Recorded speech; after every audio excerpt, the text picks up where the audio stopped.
Welcome everyone to the Island Life Podcast, where we journey onto the island of discovery to relive some of the best and worst moments of Survivor. My name is Will, an experienced Survivor fan, 47 seasons deep, and I will be your guide. And joining us on this adventure is our rising Survivor fan with 10 seasons under her belt, and Hello. And of course, we also welcome the star of our show. He is the brand new Survivor fan who just finished his second season of the show. I give you Survivor F. Hey, yo, Survivor F here. How's everyone doing? Doing great. We finally, this is like the opposite of Judgment Day, like Salvation Day, I guess.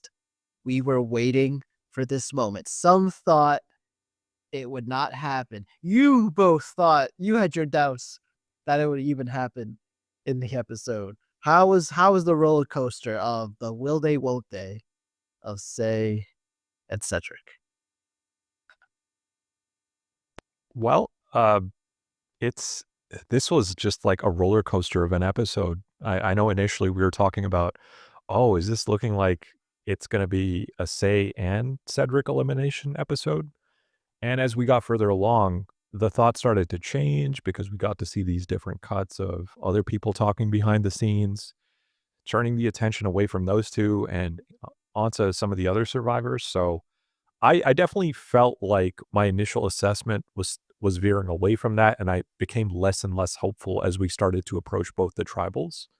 But early on, yeah, that was my initial thought, and this episode just generally kept me guessing. So I guess you could say it made for a good episode. Yeah, I was definitely on my toes. I didn't know what was going on.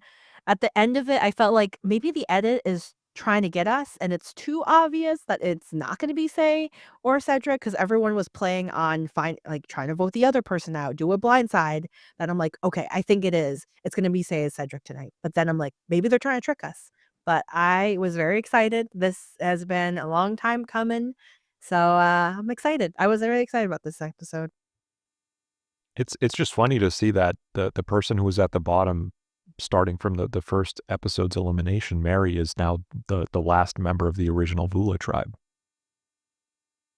All hail Mary, the shot in the dark. As a shot in the dark hater, I am shook she's still here and surviving. And I don't know how long she'll be here, but so far she's thriving. And it's all from the shot in the dark. How many times has that happened? This is incredible.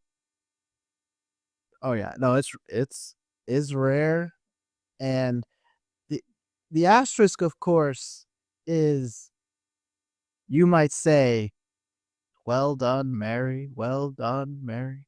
However, are you on a track to actually be successful? Because right now she's on a track to not be a target, but not on a track of actually controlling any votes.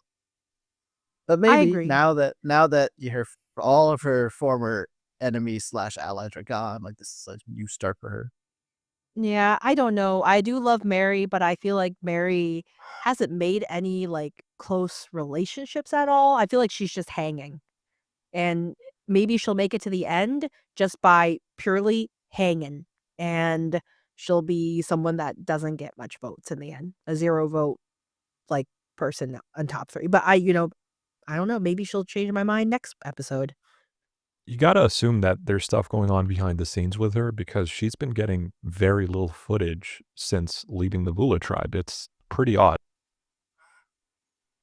Yeah, it over the history of the show, that is often a bad thing, but sometimes it's a good thing. Sometimes they're saving your exciting moments for the end. So if you're a Mary fan, that's what you gotta be focusing on. Now, this week's main attraction is going to be, for the first time, I think, we're gonna say it's not tribal council as hype as each tribal was, but really everything was centered around the individual immunity challenge. So to paint the picture, we in our big group of 12, we come out, and I actually was under the impression that we were in the merge already. And although that is true by technicality, you think of the merge as being like, here's the jury, all the people are gonna be in the jury. Now we go. And it turns out, as they all walk in, Jeff reveals that actually no, you have one last challenge to get through before guaranteeing yourself a spot in the jury. And it's going to be a split immunity challenge. And in order to win this challenge, everyone's going to be split onto two quote unquote teams.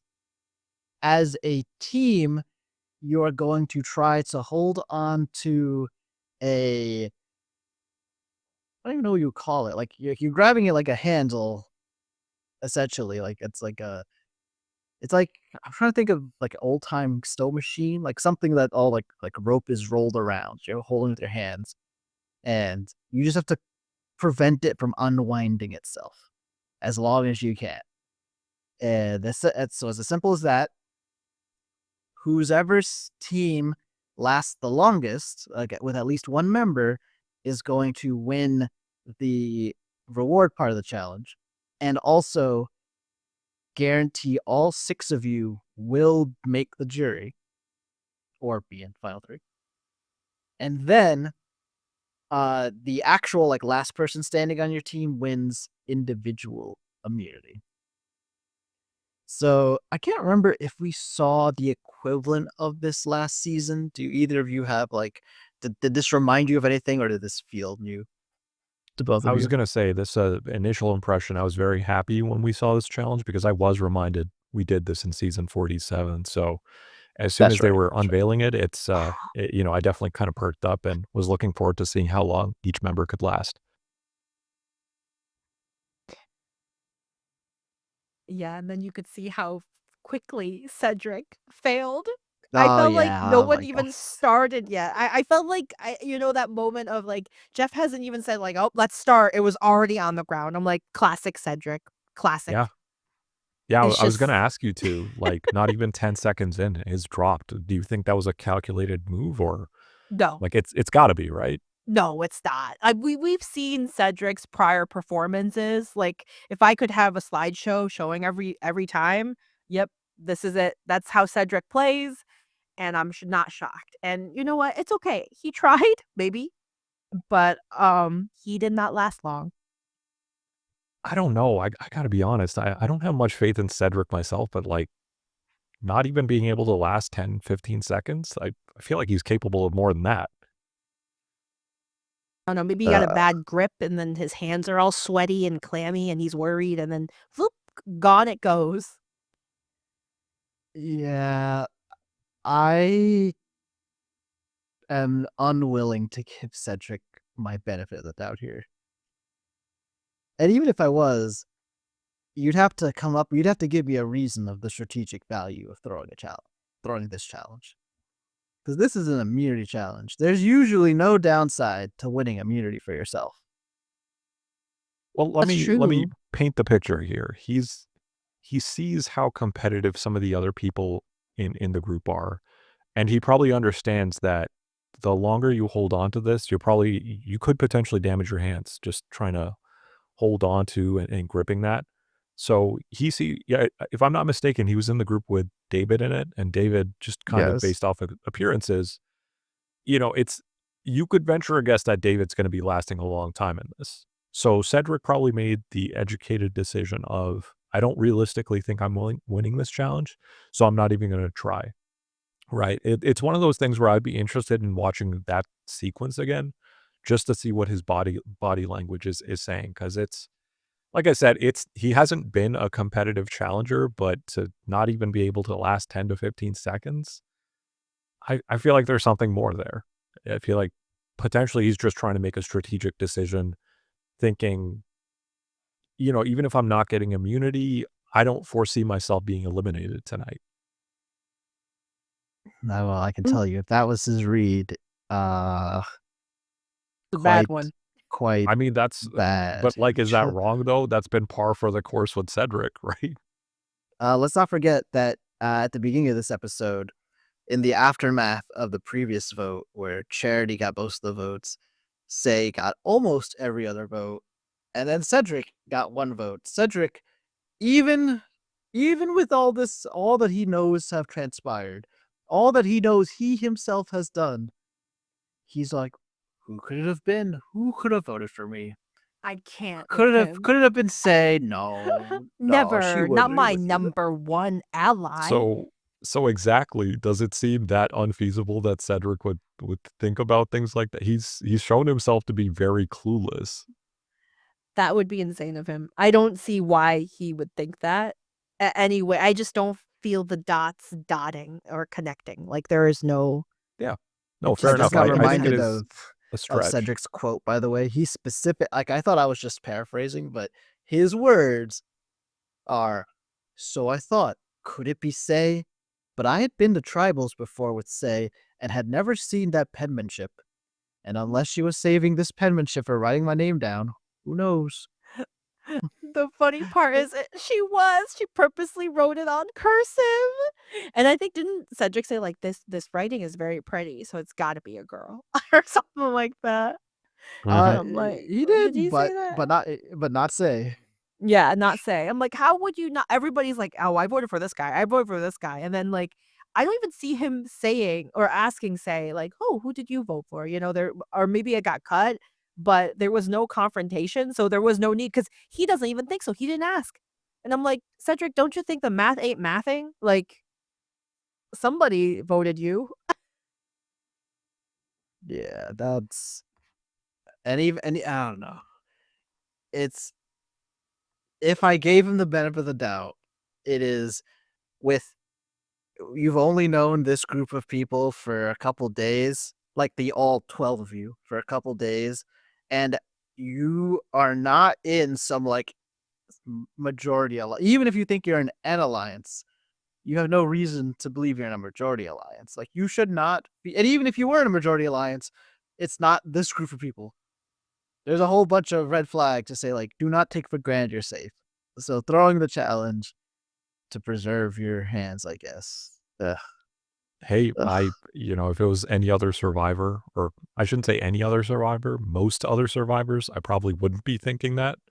But I don't know. We've aired our grievances throughout the season in terms of how Cedrek is playing the game, whether it's harmful to himself or whatever decisions he's making just seem to be irrational a lot of the time. So I think for me, it just continues the trend of that. Like he's just coming in clueless. He doesn't. I don't actually know what his end goal is, like how he plans on winning. But I digress. So that was interesting, right? Like he dropped it right away. But then on the other side, this ended up becoming such an enjoyable challenge to watch because everyone, as they were starting to attack on more and more time, as people were getting eliminated, we got to see a more jovial side with everyone. Everyone seemed to be having a good time, and Jeff was starting to get in on the fun as well. It's the one impression that was left with me after watching the challenge was I don't think I've ever seen Jeff this connected to the players, just kind of in the spirit of, hey, we're all having a good time here. He tries to be kind of an outside party, and I think in this challenge it seemed like he was more kind of part of the group. I agree. I really like this part, like this fun side of Jeff. He's like part of it, he's talking about it. He did this little like casting call part of it too. It was so funny and so cute. Yes, this is definitely the like fun dad or fun Uncle Jeff era of Jeff. Now every now and then he kind of becomes a psycho. You guys know if you know, but yeah, Jeff is fun. Like on screen Jeff Probst, I think there's not too many problems I have with him. Like actively net positive, enjoyable on screen. It is executive producer Jeff that most of us have issues with. Yeah. Right, like decisions, game design. But like The actual mud. host, yeah, why is there so much mud? Exactly. Why? I hate the mud. Sorry. Keep going.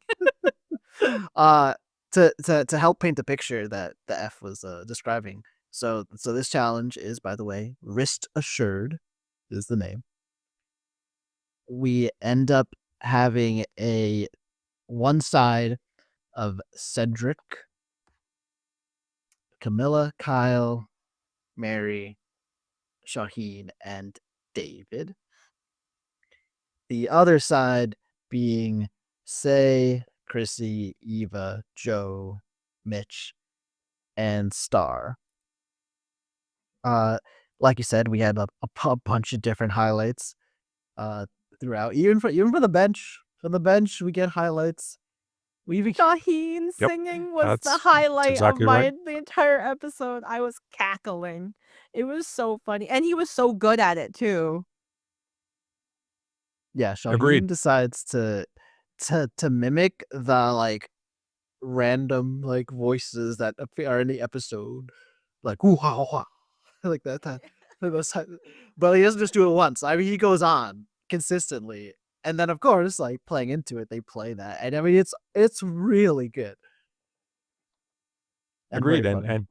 yeah, the other thing being the Kyle lasted quite a while in this challenge, and as Ange mentioned, as soon as he got eliminated, he just kind of threw a joke about there being a casting call when he was on the bench, and Jeff just kind of took a second to think about it, and it's like, yeah, let's do that, and went right into it, like no hesitation. So Yeah, it's amazing. taking With David posing too. being just time efficient with it, I suppose. But Yes. it was just Yeah. so enjoyable to watch. Like this episode, the interactions felt very natural, right? Like this felt like, yeah, these guys have been on an island together for a decent amount of time. They've, at least for some of them, they spent longer time than others, and we got to see that. And correct me if I'm wrong here, Will, but the episode title was Smack Talk or something like that. And that's exactly what we were seeing between the more competitive challengers in here. Oh yeah, it's called Survivor David, Smack Kyle, Talk. Joe, all of them just kind of, and Eva as well. All of them just they were the four that lasted the longest, so they had the most to say. And I think we as the fans were all in for it. This was cool. We ultimately get 3 showdowns. So remember, it is in part team versus team. Whoever lasts the longest, whose teams last the longest is gonna get. They're gonna guarantee themselves being on the jury, and they get to go second the tribal. But then also within the team, you want to be safe because we're gonna go to when they go to tribal, it's just the group of 6. So very dangerous. You definitely want immunity. So that's what's on the line. So on one side, we get another. I mean, this storyline just keeps going, not even with much production interference, but it is down to Eva and Joe on their side, and it's its own showdown. Eva does great, and even as Eva begins to struggle, it's Joe again, very dangerous for his Yep. own game, but he starts encouraging Eva not to give up. Yeah, Like, it's wow, got that dad Joe. energy, Yes, just like that that was camaraderie with her. Yes, that was another sweet moment. It's just so there's that fun little smack talk that's not serious, just kind of playing around. There's David's just flexing. And then there is Joe encouraging Eva, being like, you can do this, you got this. And even the team, the people in the bench, encouraging each other and pushing one another. And it's very refreshing to see. I think it's we're back into this camaraderie. We're all in this together. This is Survivor. Yeah, for sure. Not that I blame him for it, but I just thought it was funny that Joe kept hyping Eva up, but he was then her lone competitor on that side. He could have, if he was very serious about it, he could have made things easy for her. But that's not in the spirit of competition. That could also be seen in a negative light if you're just handing someone a win. They Yeah. probably wouldn't appreciate it either. For sure, and I feel it'll just make it much more obvious on how close they are, that you're giving immunity away, 'cause, that's 100%. big, that you're gonna throw your game off for someone else, To someone who already and has an idol, by the way. exactly, yes, which isn't really mentioned as much in this episode, actually. For a moment, I feel Eva, last episode was on this hot spot, maybe because of Charity, but this episode, you don't really she's no longer on the hot spot. It wasn't about her anymore, which is interesting. No, and the group of 5. So Eva and Joe, David, Shauhin, and Kyle, who are like a tentative group of 5, but they're more of a group than anyone else's group. So I discounted them last week because okay, they're agreeing to work with each other for now, but I mean they're not the majority. So however, the lower the numbers go, the closer it gets to them actually being a majority. And then it's up to we kind of saw a little bit of this episode. It's up to them to decide if they want to stick together or not. But they'll get the option to stick together. Like it's obvious now, like I don't need to stick with them because we're not even the majority anyway. But once you are the majority, then it's a lot harder to like turn on each other when it's like, well, we could just stick together. So I think that part of that is what's keeping Eva away from the line of fire. And it's what makes Joe being so overtly aligned with Eva a little better for him because he seems to not be the number one target. As long as Eva has that idol, it seems like they're going to target. Whenever they choose to do it, they're going to target Eva first before Joe. And therefore he'll never get blindsided himself because first she'll get blindsided and thus now he's aware. Very good point. Very good point. I think we do see an X factor in Kyle just because while he's close to that group and involved with them, he then also has this more undercover group with Kamilla, and they also have shown to have a very strong bond with each other. So that's one to keep an eye on. For sure. They're like my most favorite duos right now. Like I love Joe and Eva, but Kamilla and Kyle together are like, wow, they're really playing it. It's kind of funny because the Joe and David, Shauhin, they're saying, at least they claim they're playing an honest game of like honesty, integrity. We're not lying. We're gonna, we gotta change it up like that. Versus Kyle and Camilla's anything but the honesty part. So it's kind of interesting to see a different dynamic, and I'm curious to see what's gonna happen. Like, is honesty, integrity still gonna be a thing? Like, who knows? We're not going to really talk about her later, so I just want to we're going to come back to this challenge in a second. In the future, at one of the 2 tribal councils, is talking about honesty and integrity. I know where this is going. Chrissy just unprompted decides to go on a little mini rant of like, why should everyone be honest? Like, you need to lie to win this game. Everyone should stop claiming to be so honest while like Joe is there. And in that group of 6, it's really only Joe she's talking about. It's kind of intensive because you're like, Chrissy, what are you doing? Especially when you're already like sitting down, like, please vote for the right people. Please vote for the right people. And then there's Chrissy just going on a full rant. Yeah, it wasn't just Joe. Sai was part of that group too. So like I think that's what started the point that Chrissy was making, and it was just such a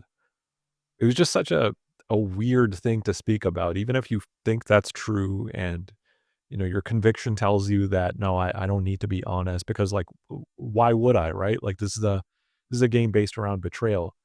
That is not something you should just be blatantly saying out in the open, especially at tribal. Like it makes everyone just like take a side eye glance towards you, and for whoever thinks that they should be trusting you, well, now they have a layer of uncertainty there just because you're just being so upfront about that. So I don't know. I don't know why she made that point at the time that she did. That's something that why not just say it in front of the cameras, right? Like away from everyone else. It was just such a weird thing to be pointing out at a tribal with everyone else in that group. My only hope is that maybe, even though Joe reacted quite like visibly upset on his face, but maybe this was an elaborate ruse. Everyone knew it was coming just to make Sai feel more comfortable because like Sai, who's lied a whole bunch and been deceitful and trying to trick people, she knows that Chrissy's not talking about her. She's not like, to her, it's like, oh, Chrissy's targeting somebody else then, maybe Joe or something. Or not, I guess it actually could not have been Joe this episode, so at best Eva. But I don't know. It feels more likely that Chrissy's been itching to like really get into the strategy part of the game, and she got a taste of it with Cedrek the other episode, and like just wants to get started in the deep strategy and just she just let it out. So I just Yep. wanted to talk about that, talking about integrity and loyalty. That feels like it's going to come back to bite Chrissy at some point. For sure. And Uh, just the challenge itself, this ended up being a pretty memorable challenge. Turned out to be a record-breaking one, as I don't remember the time they were saying. They were saying something about it being 38 minutes needed to be 38 minutes, if I'm right. You guys remember? I think you're correct. It was yes. the 38 minutes? previous one was 38 minutes, and then they beat it. Weren't they like 50 something minutes? Yeah, no, they easily beat it and then some. To the David could point have gone where all day. Honestly, David he was did like not break a chilling. sweat. Yeah, no kidding. David did a whole model photo shoot. He had one arm. He was just chilling. He looked like he did this every day in the morning. Like he held one and then drank some milk in the morning. That was his daily routine. It's And I and you would believe know it. I mean, look at it. in my like decades of Survivor, very often this setup leads to the super confident person messing up or being defeated. Like you have a comeuppance. So I was thinking about that, like, oh, okay, is this setting up for Joe here? So, and by the way, so it turns out, so Joe defeats Eva on that side, but needs to continue to beat the person from the other team, who ends up the last person there is David. So these big, huge, muscular men are left. Forget about puzzle beasts. We don't need them. This is all strength, baby. And they're very like Joe seems very subdued, focused. He's not really participating in the Survivor smack talk here. But David, this is mostly against Kyle. He was trash talking the whole time. Kyle's giving it back to him. Eventually, it seems like Kyle chose to. He seemed to have made the strategic decision to let David win. Like he felt like he was at his limit, and David's like, "Oh yeah, I could do this all day." And Love he could have. And yeah, and honestly, he probably could have. Like he was as cocky as you'll see anybody in a challenge, and backed it up. Yeah, totally. No, he just asserted his dominance right there, because I think we saw it from Kyle, where Kyle was putting up a good fight, but as soon as he gave it up, it wasn't like a slow crawl down to like the bucket breaking the little board at the bottom. It just became immediate, because that the way it was let go, it made it seem like Kyle's like, okay, yeah, he actually probably can't do this all day, and I'm just kind of burning myself out here, so let's just get this over with. And then Joe very impressively held on for as long as he could. And it looked like he still had more in the tank, but he was seeing that David was not budging. So he's like, okay, similarly, like he just let it go all at once. That also was not a slow crawl down where he was just trying to do everything he could to keep it up. It was more of just a testament of David is not breaking a sweat here, and we're essentially just burning through all our energy just trying to compete with it. Yep. So David and his team earns their now in my brain. Now it's the merge, and those 6 people have made the merge. That's not going to be what the record books say, but I want it to be like, if you're at the stage where you know you're guaranteed the jury, that equals the merge to me. So that group of 6 gets that. David gets immunity, and they actually all also win like regular reward too. Which it's funny enough was good old PB&J. And I love how I believe they were giving out orange juice and no milk was involved at all. Like absolutely no milk. I felt like it was purposely done. They were like, nah, after the whole milk combo, no one's getting any milk. But speaking of PB&J, it's time for some off the island talk. So this reward, they were giving out peanut butter and jelly sandwich, a classic favorite amongst many children and children that didn't have lunch money like me. And so I was wondering, what were you guys' like classic sandwich combos, rather not being PBJ? Is it like PB fluff, or what kind of filling you guys like? What sandwich do you guys like having? Do you mean during like a lunch period or just like in general? Like Ooh, just just a any? general sandwich combo. It could be a crazy combo, it could be a normal combo, it could be any combo that you like. I do love a good turkey breast with Swiss cheese. Oh, that's very specific. Swiss cheese. Yes. Honey roasted turkey breast and Swiss cheese. Yeah, Swiss cheese is one of my favorites. Really? That's Yeah. like one of my least favorite cheeses, actually. But I love that. Do you put sauce or no sauce? Depends on if I have some. I might do like mayo. Okay. Sometimes like yeah, just like throw some like lettuce in there. It really depends on what's in the fridge, really. But the crux of it is it's got turkey breast in it. It's got some Swiss cheese. Gotcha. And what's the drink of choice to wash it down? As I've gotten older, I mainly drink water, and occasionally, if I drink something else, it's probably some form of coffee. But just to give a little bit more of a just to throw some more variety in there, I've always loved. I like orange juice. I like most juices. Really, anything other than like a pineapple juice, I would say. I You said think what other would than go. a pineapple juice? Other than? Yeah, I'm not a fan of pineapples. So Oh, I would say I would probably have that with like, yeah, just like orange juice, apple juice, anything like that that would go well with it. okay. I like Lemonade this too. combo. Lemonade's Lemonade, pink great. lemonade. Yeah, yeah. Your sandwich combo, drink combo reminds me like on a picnic. That's what I would bring for a picnic. Or Exactly. like Yeah. if I were going on a school trip, that's what I'm gonna bring. Are you assembling the sandwich in like standard square sliced bread, or is it like a more like a sub sandwich style? Yeah, so I generally do sub sandwich. Sometimes if I don't have it, then I'll just use like regular bread, like honey wheat bread, for instance. And then Mm. I have like a panini press where I'll just make it on that. Bougie. Oh, That's okay. very bougie. A Okay. The panini panini press. press is like $20. Oh. It's like That's just dollar called me store poor. It's like, I are you panini mean, I press. poor? mean You can't afford a panini that. press? It's like I mean, it's like a like dollar I store just, version of it. I But just, I just, I just take my like basic sliced bread and I just squish it oh, together. That's my press. actually, Ange, that does remind me. I don't make this for myself that often, but like growing up, my mom would make this, and I would love this. But like an egg Ooh. salad sandwich, Oh, love that. yum. Do you know what that is? Like, you know what I'm talking Yes, about? I do know what you're talking about. Oh, That those is are so good. delicious. Oh my Yeah, goodness. That sounds amazing. I love eggs. So, um, and anything with eggs I would love. and while like I generally like to toast my bread, that would specifically we would not toast the bread for that. It would just leave Oh, the bread as is. I mean, that would work too. Honestly, with an egg sandwich like that, egg salad sandwich, you don't really need it toasted. It could go both ways. Yeah.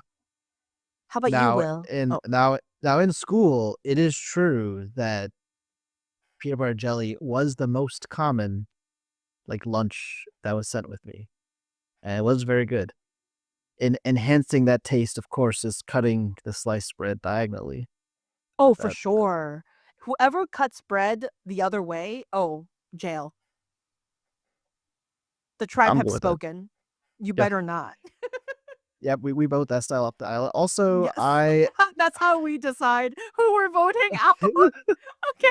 just have this conversation like, oh, and then Yes. afterwards, like that. I want like a confession to be like, Will cuts his sandwiches horizontally. Gross. Out he goes. Cannot be trusted. The way he cuts his sandwich tells me he cannot be trusted Now, and will never have allies. now, I believe it. surely neither of you are animals that cut off the crust before eating your sandwich. Oh heck no. I Would I gotta be honest, like when I make a oh, sandwich, it's uh-oh. because it's a quick meal. So like I don't worry about doing this extra stuff with like the crust and all that. So just make the Okay. sandwich. All right, good, Okay. good. So you don't That's cut fine. it. Okay. Yeah, that's okay. That's okay. No, I'll occasionally do like the diagonal slice, but like for the most part, I'll just eat the whole sandwich, like without That's even fair. cutting it. It just tastes better when you cut it diagonally. Something about it, man. It just really elevates it. I Now, will tell you, like when there were egg salad sandwiches, yeah, those were always cut diagonally. I don't ever eat that like with just the full sandwich. But like the turkey breast sandwich that I'm describing, more often than not, I probably don't cut that.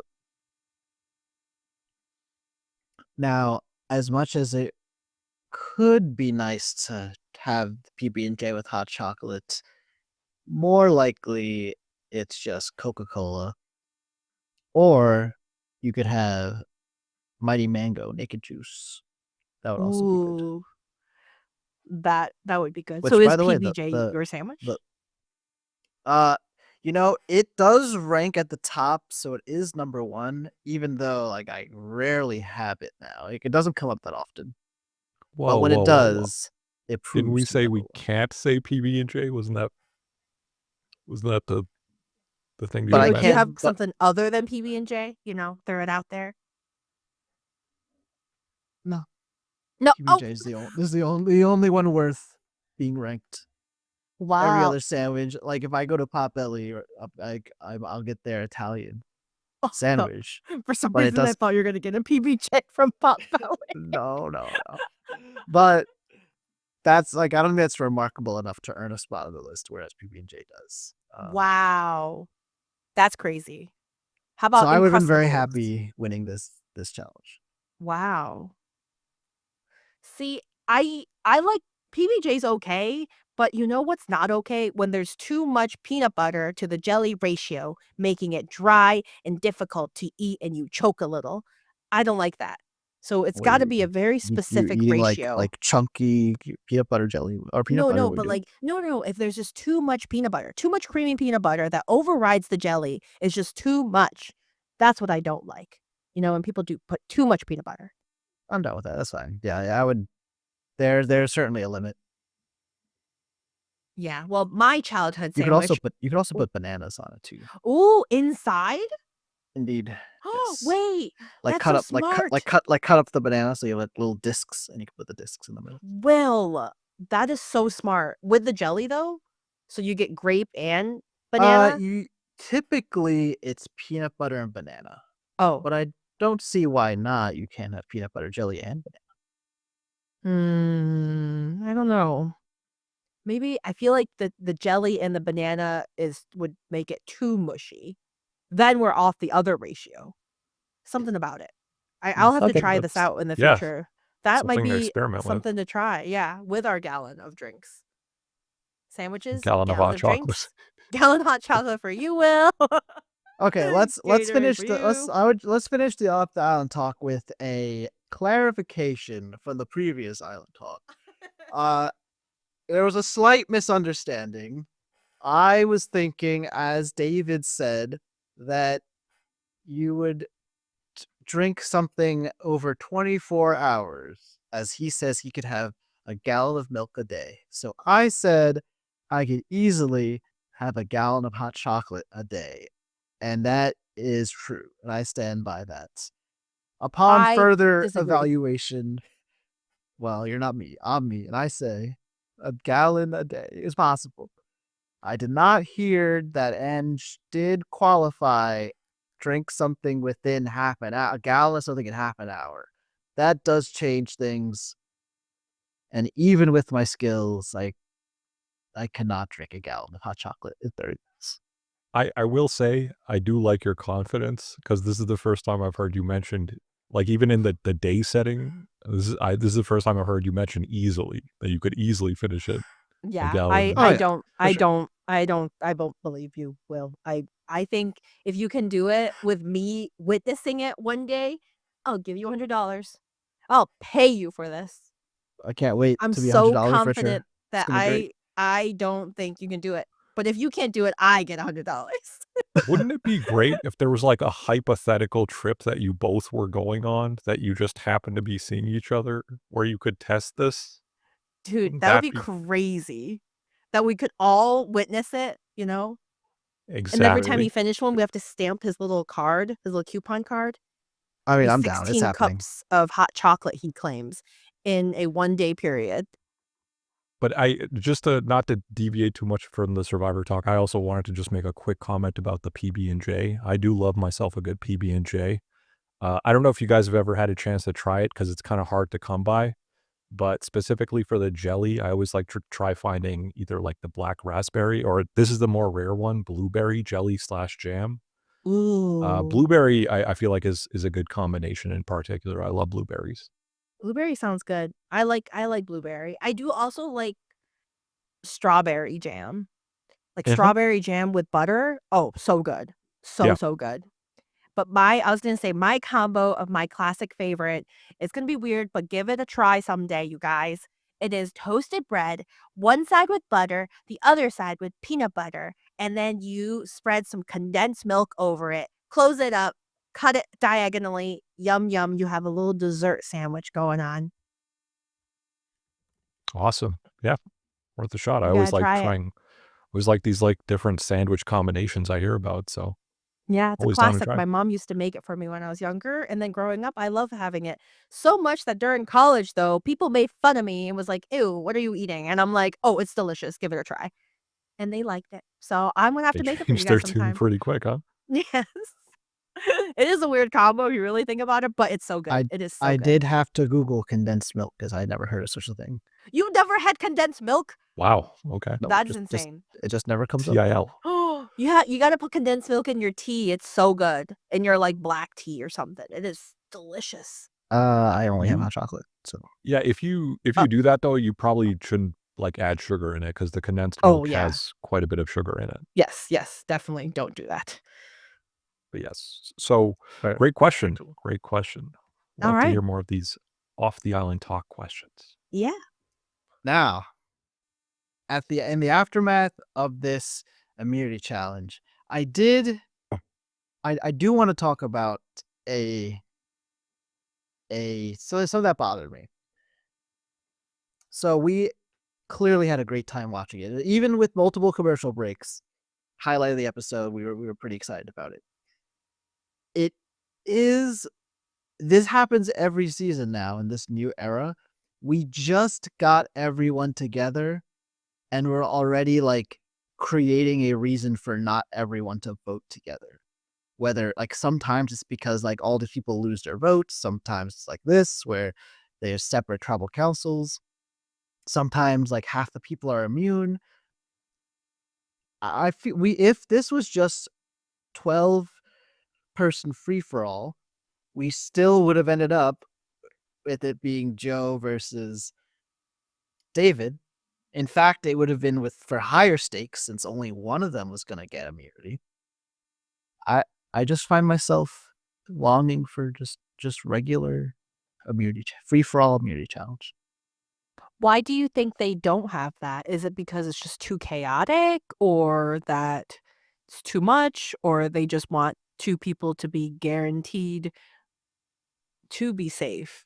Because like historically, it feels like once it becomes like one whole tribe, the people that are like really good at challenges or quote unquote challenge beasts get eliminated. So is that like one of the reasons, or is just how things are in the past in the new era, you know? It seems to me like it's not chaotic enough for the executive producer. And so creating a random group of six, two random group of six, adds to the chaos, which is what they want. So I think that is my best guess as to why. Like I like, and maybe like if it was ever, if we got the showdown and David still won, so David's immune, and everyone's voting for one person, would that one person still either be Sai or Cedrek, or now would eyes turn towards Joe or Eva? I don't know, but like I kind of wanted to find out. Like now we've just kind of kicked the can. Now I gotta wait. Maybe we'll get a vote like that next week. But you know what? Next week we might just get. Remember last season? It's oh no, it's a multi-part challenge, and if you fail in the first part, you lose your vote, and you have to go to a challenge to earn your vote back. So like you could end up with like 4 people aren't even voting. So again, it's not really the full thing. So, Yeah, so do you feel similarly, or are you Sorry, go ahead. you're happy with this? I'm inclined to agree with you. I think you notice it more because you've gotten to watch a bunch of seasons of Survivor. So for me, as soon as you get into a post-merge setting, I would love to see a situation where it is a free-for-all, where every man is for themselves. They have to dig deeper and build on those relationships. I think if you split the groups further, it causes some of the chaos as you've described, but not necessarily in a good way for me personally to watch. I would love to be able to see someone scramble out and about and say, okay, in the setting, Sai and Cedrek get eliminated, but you're right. Is it something where they have to be more mindful of who is a top threat that they might not be thinking about if it's a smaller group? That's who knows. They might be voting the exact same way, but it definitely does change how the voting goes. It changes who's defending who. Someone might be out there defending Cedrek, who's part of that other group, and could turn the attention completely away from him, and then let the group like highlight to them that, hey, we know that there's a person out there with an idol, and how do we want to handle that threat, because they're in a position of power and they have someone visibly supporting them. How do we cut the head off the beast there? So we definitely would have different sets of discussions there, and I think we would have, for us viewers, a more of an overview of how the tribe is feeling rather than subgroups, which we already get throughout the episode with groups going off and talking with one another. So I'm inclined to agree with you. I think the better approach for this episode would have been to not have to split the tribe. I see. Yeah. But it is what it is for now. I think next week we're gonna get another reason why not everybody is voting. Oh, you think so? I hope Yeah, not. it's happened I would. It's extremely likely based on seasons 41, 42, 43, 44, 45, and 46, and So 47. unfortunately, we might be in the minority then. That might be a winning formula for them at this point. No, I feel like a lot of people probably don't like it, but they're just like, we got this whole format down. Let's keep it going. Yeah. But to the part that clearly we all liked as well. So with the tribe split and with Sai and Cedrek on two of each of the sides, there's now the opportunity for both of their lucks to run out. And well, actually, for Sai's lucks to run out and Cedrek just to get what he deserves, to be honest. But there's some things that stand in the way. So starting with the half of the tribe that Joe is on, which includes himself, Eva, Chrissy, Mitch, Star, and Sai. It seems apparent at first that most of these people want to target Sai, and she was a target last time. They actually reveal what I speculated about last podcast, which is that it was really like a big group decision between Charity and Sai, and as a big group, everyone split the vote. Everyone with an asterisk, because a couple people were left out of it, specifically, of course, Sai, but also Mitch, because the other target was Charity, so they weren't going to tell Mitch. So Mitch also feels vulnerable, but he's able to kind of just, it seems that people want Sai before him, so it works out for Mitch. Suddenly, this was also Chrissy. It seemed, I don't really remember what spawned this. Maybe just talking to Sai, but she starts thinking about doing Mitch instead, and a little bit of momentum begins. And she voices this to some of the other people. Were you worried? Because we all, I think, wanted to say it's time to end. Did Chrissy's thoughts start making you worried? It did for me because she did make sense. Like sometimes people talk about things and then you're like, that makes absolutely no sense. You're just trying to like pull weed straws out and trying to like put the vote onto someone else. But I mean, in a way, she's right. And even Joe himself was like, Mitch is a really good player. Like we've seen him do challenges. He's good at doing these random challenges, like throwing in things. He's really good at it. And he would win the jury for sure. So he does really well socially and he does really well physically. He's got a whole pack going on. So I do agree that he is really good and is a good time to take him out as a player that is playing with him. But as someone that's watching and really like Mitch, I was really hoping that was not it and that they just wake up and take Say out, you know? I got parallels to Rachel from the prior season, and if you Yes. guys remember, Rachel, before she went off and started going on the surge of winning everything and being very strategic, there was an earlier point in the season where people were calling her some sort of mastermind before we really got to see her do much. And I remember thinking earlier in the season, like, what are they talking about? What are they seeing? And, she then goes in and just wins the entire season. So I saw like some similarities there with how everyone was seeing Mitch as a threat all of a sudden where, yeah, he's got this good balanced approach. He's good at challenges. I don't know if I would say his social game is strong. I see it more as he has a good story. So maybe I might just be underselling him here, but I just thought that was interesting where similarly, people see a threat in him that I don't necessarily see, at least not right now. I think obviously there's bigger threats with groups forming, and he just happens to just not be part of those groups, which is why like he's just kind of the odd man out to be eliminated. Chrissy, it was interesting because it looked like she was with him before and then something just changed. But this isn't the first time we've seen Mitch's name out there, and Mitch was in the dark before. That led him to vote for save. So the interesting thing from this tribal became Mitch's actions as well, as he felt the need to prove himself to his to the fellow survivors. And what he ended up doing was saying, look at my actions, look and see what I'm doing to figure out to see if you can trust me. He had to block a vote and ended up using it to block Say's vote. And it just, in hindsight, was it something he needed to do when it became a clear vote for Say? No, but it's one of those things where his actions showed that, yeah, he's following through with whatever he has in mind. Now I think also about this. The block a vote in this case gives a bonus use here. So by taking it's kind of like it works the same way as steal a vote works, where the person walks up and they find out that they have no vote. The piece of paper tells them to go back.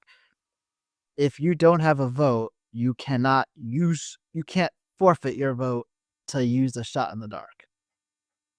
And that eliminates Say's last defense. So for Mitch, it might not even be about loyalty. He can tell Joe, I can guarantee you that if you vote for Say, she cannot use the random 1 in 6 chance to defend herself. You do not need to worry about doing some kind of crazy split vote because unless she just has the hidden immunity idol, she can't do anything about it. So that's just like using facts and game mechanics to get someone to work with you. And I think that if there were people like debating, this would be a tiebreaker. Yeah, good point. So yeah, I it thought it was a just smart move.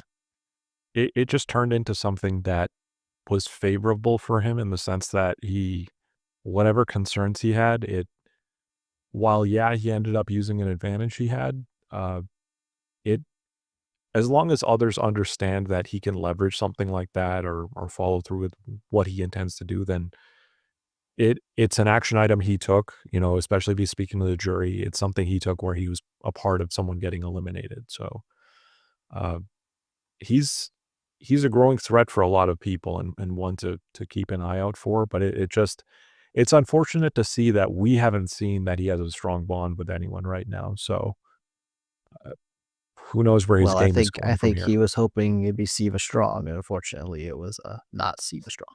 Siva That caught was me in by fact surprise too. not strong. Yeah. So you swayed me a bit on the Christie idea. It's at least plausible that you'd prefer to get out. Like if you think that Mitch is a better chance to win, if Mitch is at the end, he has a better chance to win than Say, then you should target Mitch first. However, ultimately, the people that know Say and have experienced Say knows that, like, who's more likely to ruin my game before I even get to the end is Say. So I think she is the correct move to get out here. For sure.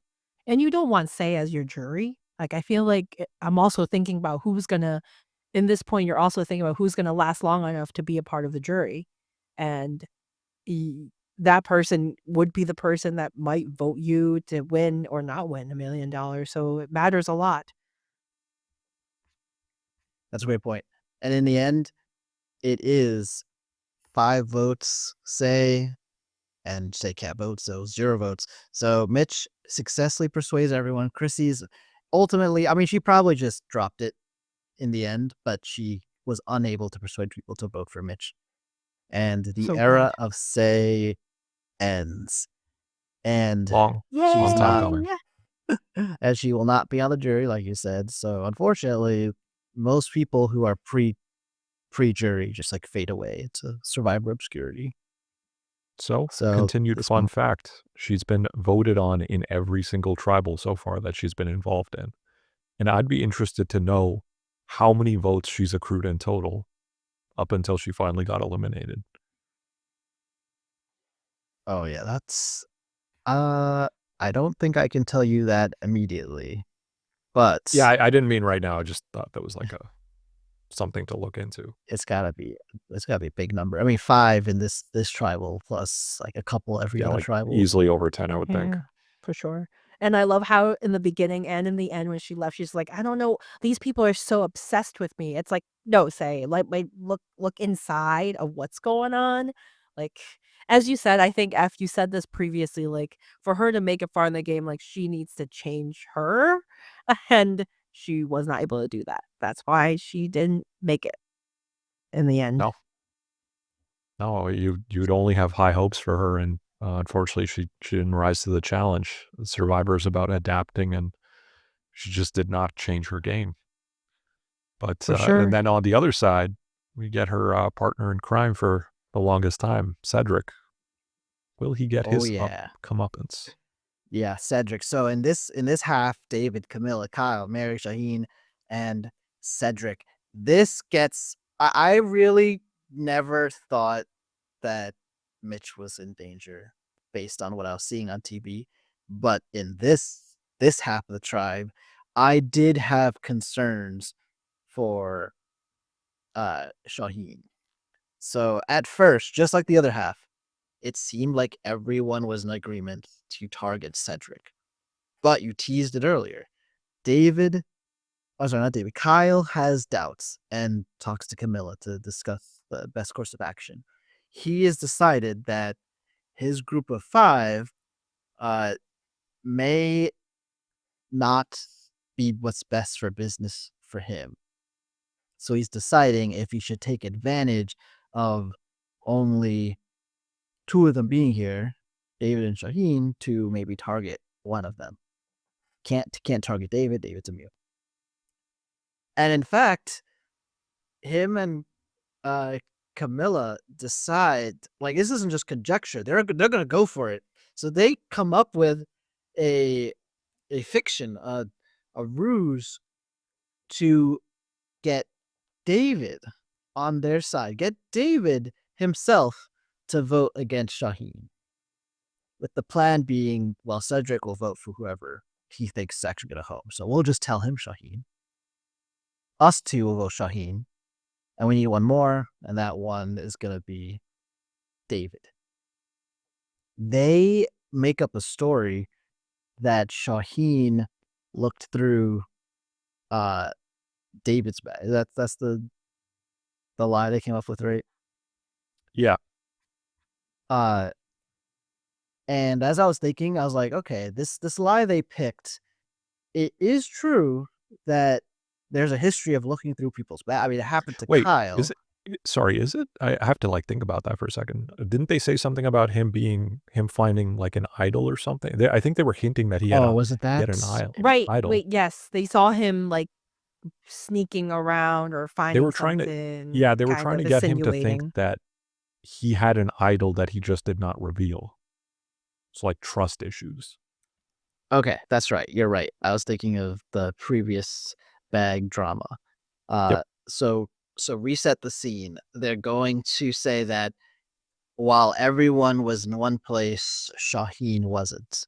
And therefore, probably he has an idol, and therefore has not told us, has not told you, David. Kind of sowing the seeds of doubt, hoping that David would kind of act preemptively and without kind of like trying to confirm it with Shauhin at all. It would. I was worried about this. I was like, that's plausible. Like maybe that could scare somebody. I just gotta say, I love that reaction, the assurance, or I shouldn't say assurance, but the fact that David, who knows, David had his cup of morning Joe, let's just say that. But he was able to get through and just he wants to make it to the end with his boys, right? Like he himself said that he wants all the physical threats towards the end of the game. Now, will we get to that point? Who knows? But he has so much faith in the guys around him that I don't even think he really is trying to falter here. Like when he's being told that he's trying to give Shauhin the benefit of the doubt.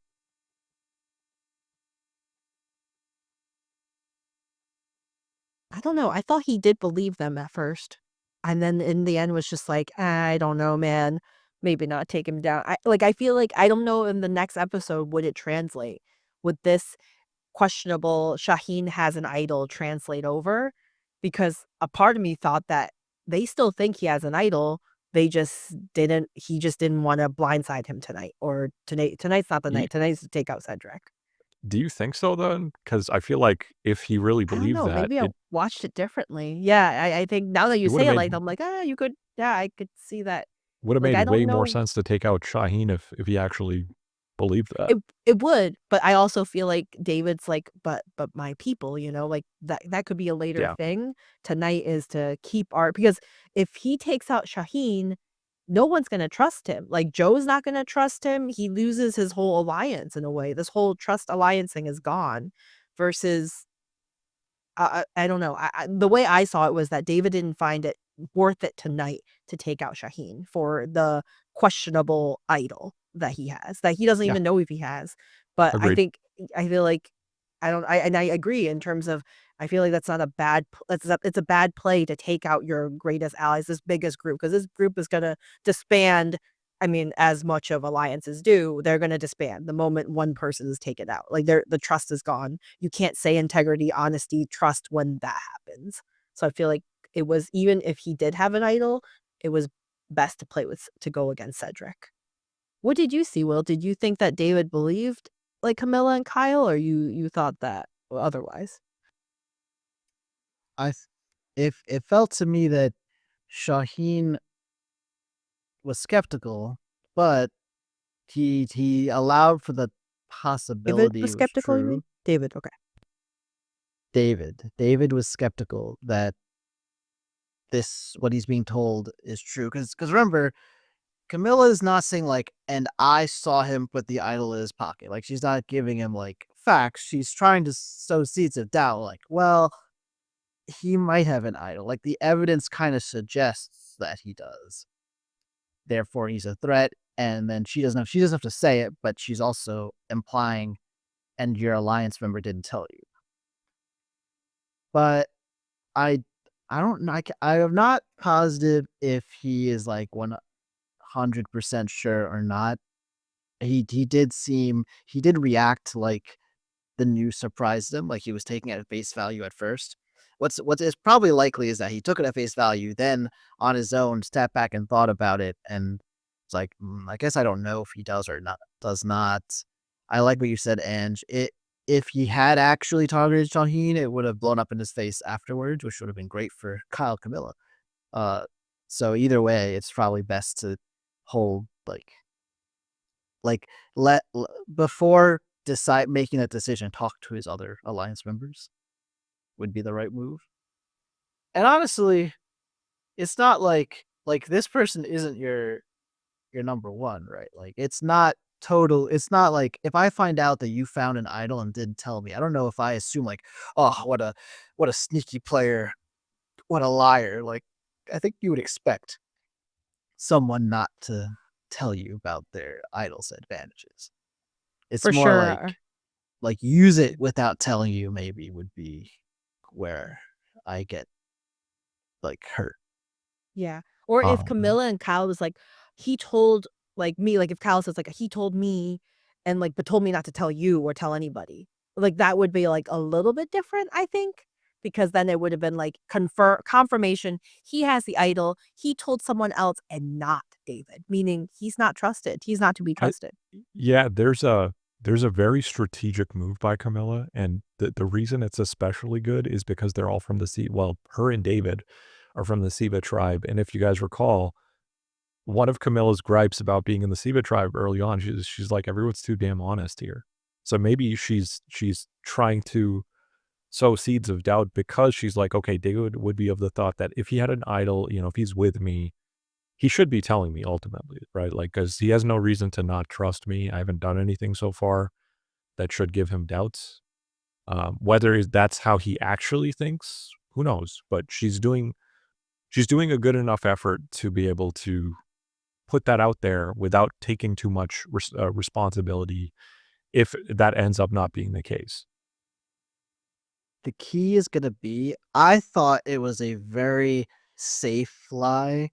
So to use the example you say of like, he told me and didn't tell you. That's a powerful lie, but it's a dangerous one. It's one that can be fact checked pretty For easily. sure. Yes, for sure. And if it isn't, it's probably gonna work out in you, Camilla's favor because then David's gonna be super paranoid and probably vote against Shauhin. But if it is fact checked, it turns that entire alliance against you specifically, Camilla. So like that type would be too dangerous for me. What she actually said was a lot more tame. It had less of a chance of successfully scaring David, and in the end didn't scare him enough to do it. But the best case scenario is that now in future episodes that doubt can increase and there'll be a moment where he chooses to go against Shauhin versus go against you. But the next episodes will be telling because it is still possible to fact check this depending on like how much digging they do. Like if he talks to Shauhin, because part of the story was like the group was here and Shauhin wasn't. But if either there was no moment like that where people were around, or if there was, but Shauhin didn't walk off, and there's someone who can verify that, and that similarly that shows Camilla to be both a liar and like someone who stirs up troubles. That would be bad. But it's harder for that to happen, so that's why I thought this was a pretty safe lie. Yeah, for Yeah. sure. They're very strategic. The two duos are really good, especially Camilla. Like Camilla is very, very smart. Which is why like last episode I picked her as my person because she's very behind the scenes, playing it all. So if she does make it to top 3, it would be very interesting to see like what she brings up and what she tells people because it could go both ways. Like telling you how manipulative is like, oh, it's respectable, but also like to the people that are about honesty and integrity is probably like, I don't like that. I don't like it whatsoever. So why would I vote for you? Because it's subjective. There's no rubric to go by who you vote for. So it's just interesting to see that later on. Yeah. All in all, we get to see that despite those little tensions popping up, where we're led to believe, maybe the vote's not going to be on Cedrek. Does turn out that there's not enough conviction with that, and maybe it's David not fully wanting to commit on voting for Shauhin that leads them to end up voting Cedrek out.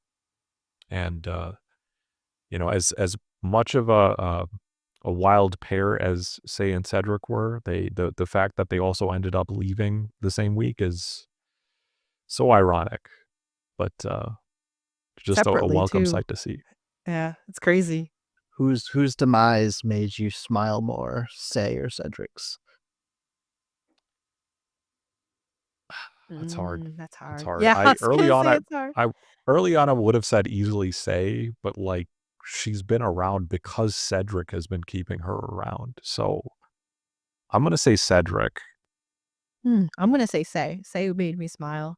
Cedrek leaving, I was like, oh, that's good. But at the same time, he was a good guy. He was a nice one.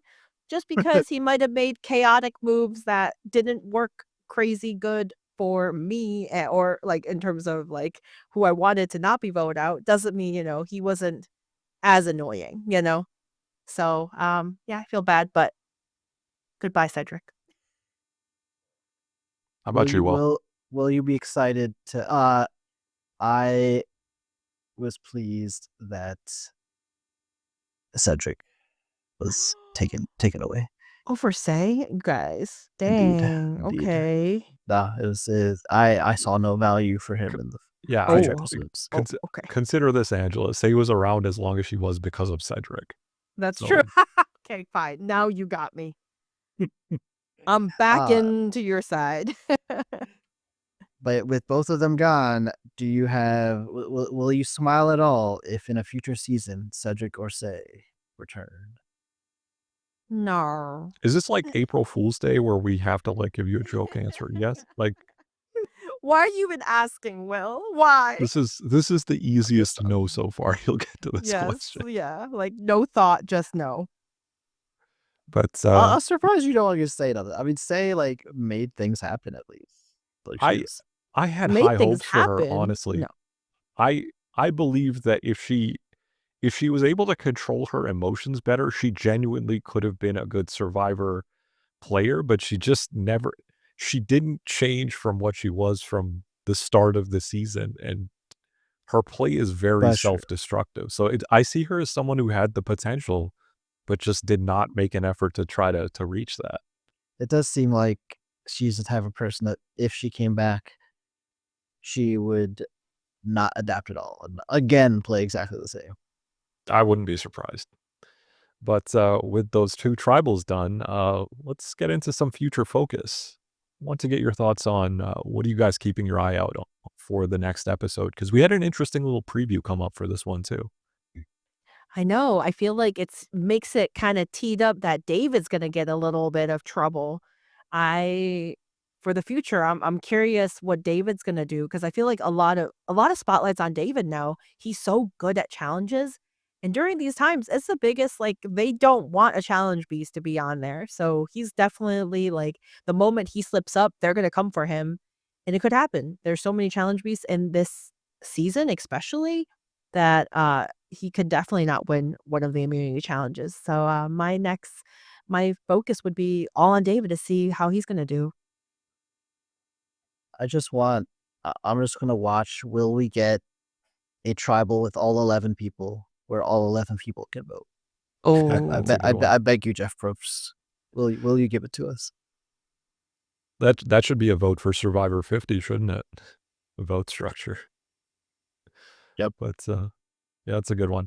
I have a hard time choosing between the two. I like the undercover pairing of Kamilla and Kyle, but I think at least what sways me for this next episode has been the preview, where it looks like there's some commotion going on, not just for David, but for Joe as well.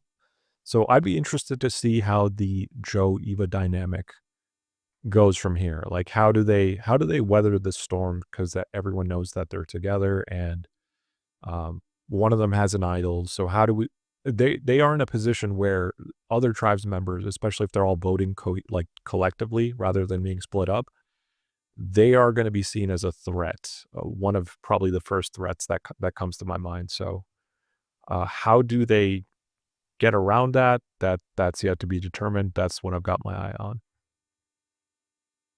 Fair enough. Real quick, your winners picks after 1 week. Remember, you can change whenever you'd like, but if you change away from your pick, you can never go back. F, you backed David last week. Shall you continue backing David? This was a really good episode for him. So let's keep the good times rolling. Yeah. Very good. I backed Star. She kind of neutral episode. She did acknowledge the danger of Mitch. I like that strategy. Like, hey, like he is a good competitor. We should consider voting him out if we can.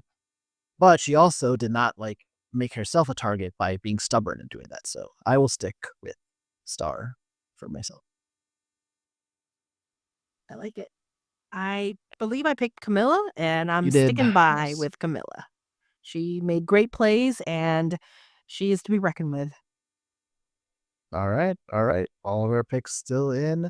And with that, we come to the end of another Island Life podcast. Thanks everyone for tuning in and listening. And I said it last week, but now we are, according to Jeff Roach, we are full, and according to my headcanon, we are fully in merged. Let's get to it. Until we speak again, ciao.